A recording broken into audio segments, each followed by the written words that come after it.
Good morning, student. I am Ritika Rathod from Sunita Global School. I will teach you subject English for class 4.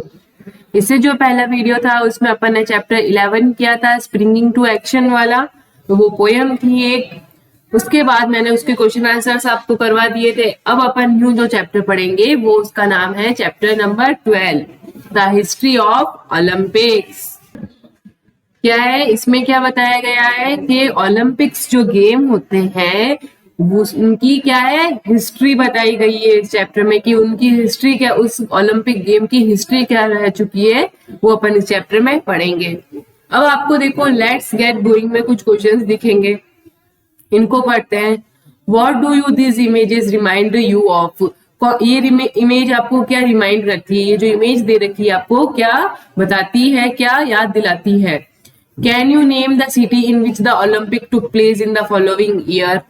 अब आपको ये बताना है कि Olympics कौन सी सिटी में टुक प्लेस हुआ था, कौन से ईयर में हुआ था। ये सब चीजें आपसे पूछी गई है। नीचे जो क्वेश्चंस 1, 2, 3 एंड 4 क्वेश्चंस पूछे उनमें ओलंपिक्स की हिस्ट्री, ओलंपिक्स के बारे में कुछ क्वेश्चंस किए गए हैं।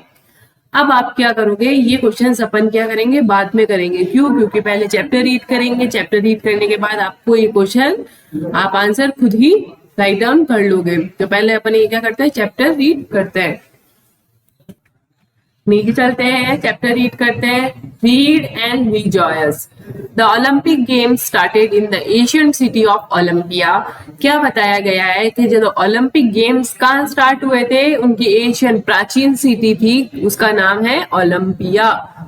ओलंपिया में ये स्टार्ट हुए थे इन 776 BC में। The games were dedicated to the Olympia gods and they continue to nearby 12th century. ये जो गेम है ओलंपिक्स वाला, ये किसको समर्पित, डेडिकेट मतलब समर्पित हुआ था, किसको हुआ था? इनके ओलंपिया जो गॉड है उनको समर्पित किया गया है। ये कब से चल रहा है? 12th सेंचुरी से जारी है। अब इसमें क्या लाइन पूछी है? Until the Emperor Theodosius in 393 AD banned them as being as bad influence. इसमें क्या लिखा हुआ गया है? जो ये एम्पायर थे थियोडोसियस, इन्होंने इनको बैन कर दिया था बीइंग बैड इन्फ्लुएंस के लिए, कि बुरे प्रभाव के लिए इसको प्रतिबंध मतलब बैन कर दिया गया था। अब नीचे पढ़ते हैं। The city of Olympia had a beautiful temple, elaborated shrines. इस लाइन में क्या बताया गया है? जो ओलंपिया शहर था, जो सिटी था, उसमें बहुत ही ब्यूटीफुल टेम्पल्स थे। The sporting facilities were combination of the unique natural and mystical beauty. और क्या बताया गया है कि जो स्पोर्टिंग फैसिलिटीज होती थी वो उनके साथ उनका किसका कॉम्बिनेशन था? Unique natural and mystical beauty थी। कैसी? मिस्टिकल मतलब मैजिकल, ब्यूटी साथ का कॉम्बिनेशन था वहां पे। कौन सी सिटी में? ओलंपिया में। The Olympic games were closely linked to the religious festival held in honour the Greek god Zeus and the goddess Hera. इस लाइन का मतलब क्या है? इस लाइन का मतलब है कि जो ओलंपिक गेम्स का जो लिंक है वो रिलीजियस फेस्टिवल से है, और तो और कौन से गॉड का ऑनर है? ये ग्रीक गॉड ज्यूस का एंड गॉडेस हीरा का। इससे क्लोजली लिंक्ड है मतलब जुड़ा हुआ है। इन दोनों देवताओं को सम्मान के द्वारा इनसे ऑनर किया गया था। The games aimed to show the physical qualities of a young people as well as increasing good relation between the city states of Greece. इस लाइन का मतलब क्या है कि जो ये दो games aimed to show the physical qualities of young people, ये जो दो ओलंपिक गेम्स है ये जो यंग पीपल थे उनकी क्वालिटीज बताने की, फिजिकल क्वालिटीज उनमें कितनी है ये बताने के लिए काम आता था। और एज वेल एज और तो और encouraging good relation between the city states of Greece. जो ग्रीस सिटी थी उसके उस स्टेट के साथ अच्छे रिलेशन बनाने के लिए भी एनकरेज करता था। The Olympics victor received his first award immediately after the competition.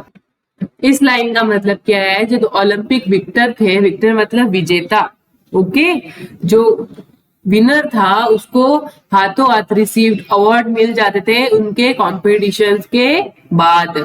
Following the announcement of the winners name, the Greek जज would place a palm branch in his hand. फिर जब वो जो विनर था उसका नाम जब अनाउंस हो जाता था, जो ग्रीक के जज थे वो उनकी पाम ब्रांच उनके हाथों में रखते थे। ये जो लीव दिख रही है आपको, ये। फिर उसके बाद क्या लिखा है, while the spectators cheered and threw flower to him. बाकी लोग जो स्पेक्टर्स वगैरह थे, स्पेक्टर्स का मतलब देखो नीचे व्यूवर्स, मतलब बाकी जो गेम्स देखते थे वो उनके ऊपर क्या करते थे, उनको चीयर करते थे और उनके ऊपर फ्लावर्स फेंके जाते थे। Red ribbon were tied on his और हर हेड एंड हैंड और मार्क्स ऑफ विक्ट्री। और उनके जो विनर था उनके सिर पर क्या, रेड कलर का रिबन बांधा जाता था और उनके हाथों में विक्ट्री का मार्क बांध दिया जाता, मार्क होता था। Okay, The official award ceremony would take place in the last day of the games at the temple of Zeus. इस लाइन का मतलब क्या है, इस लाइन का मतलब है जो ऑफिशियल अवार्ड सेरेमनी होती थी, जब अवार्ड सेरेमनी होती थी वो कहाँ होती थी, वो उनके लास्ट डे ऑफ गेम में, लास्ट डे होता था जो गेम का, तब होती थी। और कहाँ होती थी, टेम्पल, ज्यूस का एक टेम्पल था वहां पे ये सेरेमनी होती थी। The name of the Olympic winner, his father's name and his homeland would be announced. इस लाइन का क्या मतलब है, इस लाइन का क्या मतलब है, The name of the Olympic winner and his father's name and his homeland would be announced. जो विनर होता था उस अवार्ड सेरेमनी जो टेम्पल में होती थी उसमें क्या होता था, जो विनर था उसका नाम लिया जाता था और उसके फादर का नाम लिया जाता था और उसकी जो होमलैंड है जहां से वो आया है उसको सम्मानित किया जाता था, वो सब अनाउंस होता था। ओके, द ग्रीक जज would then place the sacred olive tree wreath और कॉर्टिनोज ऑन द विनर हेड। यहाँ पर क्या बताया गया है, जो जज था ग्रीक का वो क्या करता था, जो विनर होता था उसके सिर पे ऑलिव ट्री की माला रखता था, उसके सिर पर उस ऑलिव ट्री क्या होता है, जैतून। ओके, वो उस पेड़ की माला को उसके सिर पे पहनाई जाती थी। ये आपको साइड में दिख रही होगी, एशियंट ओलंपिक हेड गियर, ऐसी। आपको मैंने बताया, क्या बताया कि ऑफिशियल सेरेमनी कहाँ होती थी, ऑफिशियल सेरेमनी एक मंदिर में होती थी, उसका नाम है ज्यूस, ये लिखा हुआ है ZEUS। फिर वहां पर उस ओलंपिक विनर के फादर का और उसके होमलैंड को अनाउंस किया जाता था। फिर ग्रीक जज आके उस जो ऑलिव ट्री की माला को विनर के हेड पे पहनाता था। Zeus was considered the most important of the all Olympic gods। अब इस लाइन का क्या मतलब है, इस लाइन का मतलब है ज्यूस को सबसे इंपॉर्टेंट माना जाता था और जितने भी ओलंपिक गॉड्स थे उनमें से। ओके, इस लाइन को अंडरलाइन कर लेना। He was original worshipped as a god of meteorological change। इस लाइन का क्या मतलब है, इस लाइन का क्या मतलब है, जो ज्यूस नाम के उनके गॉड थे उनको वो मेट्रोलॉजिकल चेंज के लिए वर्शिप करते थे, उनकी पूजा करते थे। ये माना जाता था कि जो वेदर वगैरह में चेंज होता था वो उन सब का वर्शिप किसको माना जाता था, ज्यूस नाम के गॉड थे उनको, उनके लिए उनकी पूजा की जाती थी। ही offered a good harvest and protect the family and who live near by. अब इधर क्या लिखा हुआ है कि उन गॉड की पूजा की जाती थी कि अच्छी फसल हो, अपनी फैमिली को प्रोटेक्ट करे और जितने भी उनके आसपास के रहने वाले लोग हैं उनकी सबकी सहायता के लिए क्या करते थे, इन गॉड की पूजा की जाती थी कि अच्छी फसल हो, हम सब खुश रहें। ये सब उनकी भावना थी कि ये इन गॉड की पूजा करने से ये सब होता है। Hera was the wife of Zeus. Hera Zeus god जो है उनकी वाइफ का नाम क्या है, Hera. Okay, and was worshipped all over Greece. उनकी पूजा पूरे ग्रीस में की जाती थी। Through the 12th century of Olympic Games, many wonderful athletes competed in the stadia and the hippodrome of the ancient Olympiad area, moving the crowds with their great achievements. इस line का क्या मतलब है? इस लाइन का क्या मतलब है? 12th सेंचुरी से जो ओलंपिक गेम्स स्टार्ट हुए थे, उनके जो वंडरफुल जो अच्छे एथलीट्स थे वो compete करते थे कौन से स्टेडिया? उनके पवित्र जगह पे, hippodrome Asian Olympian sacred area, मतलब पवित्र एरिया में। और तो और उन्होंने ये अचीवमेंट पाई कि वो इन सबसे लड़ पाए। All the male Greek citizens were entitled to participate in the ancient Olympic Games regardless of their social status, where the kings, princes and the sheepherds। इस लाइन का क्या मतलब है? इस लाइन का क्या मतलब है? जितने भी मेल ग्रीक में रहने वाले जितने भी मेल सदस्य सिटीजन्स थे वो इस ओलंपिक गेम्स में पार्टिसिपेट करते थे, चाहे वो क्या हो, किंग हो, प्रिंस हो या स्पेट्स हार्स हो, मतलब गाय वगैरह चराने वाले। ओके, इसमें ये नहीं देखा जाता था कि कौन अमीर है कौन गरीब है, अपना सोशल स्टेटस जो है वो यहाँ पर नहीं देखते थे, और सब ओलंपिक गेम्स में क्या करते थे? पार्टिसिपेट करते थे। Married women were not allowed to participate और watch the ancient Olympic games. इधर क्या लिखा हुआ है? इस लाइन का क्या मतलब है अपने? अब क्या बताया गया है इस लाइन का मतलब कि जो मैरिड वुमेन थी, जो शादीशुदा औरतें थी, उनको इस गेम में पार्टिसिपेट नहीं किया जाएगा। ये उनका क्या था कि इस यहाँ पर मैरिड वुमेन नहीं अलाउ होगी और ना ही उनको ये ओलंपिक गेम्स दिखाया जाता था। Okay, married women were not allowed to participate or watch the Asian Olympic Games. However, the unmarried woman could attend the competition. वहीं जो अनमैरिड वुमन थी, जो जिनकी शादी नहीं हुई थी, वो ये गेम्स अटेंड भी कर सकती थी। ओके, कंपटीशन को अटेंड भी कर सकती थी। Cynisca, daughters of king of Archidamus of Sparta, was the first woman to be listed as a Olympic victor। यहाँ पर क्या बताया गया है? एक डॉटर थी किनकी, उसका नाम क्या था? किनिस्का। किसकी डॉटर थी वो? किंग आर्चिडोमस की डॉटर थी। वो पहली एक ऐसी वुमन थी जो ओलंपिक में जीती थी, लिस्टेड हुई थी कि ये ओलंपिक की विनर है। Her chariot won the 4-horse chariot race in the 96th and 97th Olympiads। इस लाइन का क्या मतलब है? इस लाइन का क्या मतलब है कि वो कौन से गेम में जीती थी? 4-horse chariot race में वो जीती थी। ओके, उनका वॉन मतलब उनका वो किस में विन हुई थी? ये इस वाले गेम में, 4-horse chariot वाले रेस में वो जीती थी। नेक्स्ट लाइन क्या लिखा हुआ गया है? The Asians game included running, long jumps, short puts, javelin throws, boxing and equestrian events. Olympic have forever been symbol the sportsmanship, determinations and perseverance। इधर इस लाइन का क्या मतलब है? इस लाइन का मतलब है कि जो एशियन गेम्स क्या क्या इंक्लूड थे ओलंपिक्स में? रनिंग था, लॉन्ग जंप था, शॉर्ट पुट्स मतलब क्या होता है? लंबी गोला फेंकना होता है, और फिर क्या है?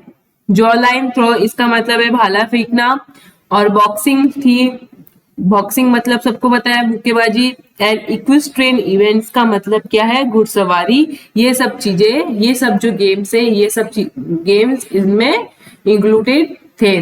Olympic have forever been the symbol of sportsmanship. Olympic जो गेम्स था वो हमेशा से किससे जुड़ा हुआ है? स्पोर्ट्समैनशिप से जुड़ा हुआ है, डिटर्मिनेशन से जुड़ा हुआ है, और प्रिजर्वेंस से जुड़ा हुआ है। ओके, ये है अपना चैप्टर कंप्लीट। इसमें क्या बताया गया है? ओलंपिक गेम की हिस्ट्री बताई गई है, किस भगवान को वो मानते थे, क्या विजेता को क्या पहनाया जाता था, और एशियन टाइम में कौन कौन से गेम इंक्लूडेड थे ओलंपिक्स में। ये सब चीजें इस चैप्टर में बताई गई है आपको। ओके, अब अपन इस चैप्टर के क्या करेंगे, डिफिकल्ट वर्ड करेंगे। ओके, इस चैप्टर के क्या करेंगे, डिफिकल्ट वर्ड। डिफिकल्ट वर्ड आपको क्या करने हैं, कॉपी में करने हैं। ओके, आपको डिफिकल्ट वर्ड कॉपी में करने हैं। कैसे करने हैं मैं आपको बता देती हूँ, कॉपी में आपको वर्क कैसे करना है, कैसे करने हैं आपको कॉपी में। क्लास वर्क, नेक्स्ट पेपर पे क्लास वर्क, चैप्टर का नेम, चैप्टर का name the history of the Olympics. Date mention करनी है, यहाँ पे डेट मेंशन होगी। ओके, डेट मेंशन के बाद नेक्स्ट नीचे लाइन में क्लास वर्क, फिर जस्ट नेक्स्ट नीचे लाइन में चैप्टर, और जस्ट नेक्स्ट नीचे वाली लाइन में ओलंपिक्स। इन तीनों के बीच में कोई भी लाइन लीव नहीं होगी। ओके, फिर चैप्टर का नेम लिखने के बाद 1 लाइन लीव करना और लिखना डिफिकल्ट वर्ड और इधर नंबर 1। ओके, क्या डाला अपन ने, डिफिकल्ट वर्ड। उसके बाद वापस नीचे जस्ट नेक्स्ट नीचे वाली लाइन में first influence, second religious, third worshipped, fourth ancient, ancient मतलब पुराना, वर्शिप्ड मतलब पूजा करना, रिलीजियस मतलब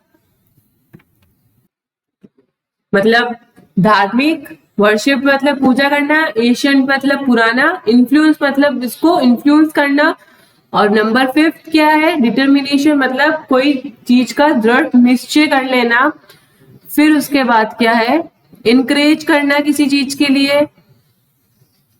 फिर उसके बाद 7th नंबर चीयर्ड करना, किसी को प्रोत्साहित करना। नंबर 8 प्रोटेक्ट करना किसी का, प्रोटेक्टेड। नंबर 9 अचीव, कुछ अचीव करना, विक्टर मतलब विनर। ये आपके 10 क्या है, डिफिकल्ट वर्ड्स। कैसे करोगे, डेट मेंशन करोगे, क्लास वर्क के बाद चैप्टर, फिर चैप्टर का नेम, फिर 1 लाइन लीव करके डिफिकल्ट वर्ड, फिर जस्ट 1 2 3 4 5 6 7 8 9 10 इनके बीच में एक भी लाइन लीव नहीं होगी। ओके, इनके बीच में एक भी लाइन लीव नहीं होगी। आपको 10 डिफिकल्ट वर्ड्स आपको करने हैं। ओके, 10 डिफिकल्ट वर्ड्स करने के बाद आप क्या करेंगे, अब choose the correct options to the answer this questions. ये वाला क्वेश्चन अपन नेक्स्ट वीडियो में करेंगे। आज की वीडियो में इतना ही कि अपन ने चैप्टर रीड कर लिया, प्लस अपन ने क्या कर लिए, डिफिकल्ट वर्ड्स क्या करने हैं आपको, कॉपी में करने हैं। ओके, तो आज की वीडियो में इतना ही। Thank you, stay home, stay safe students.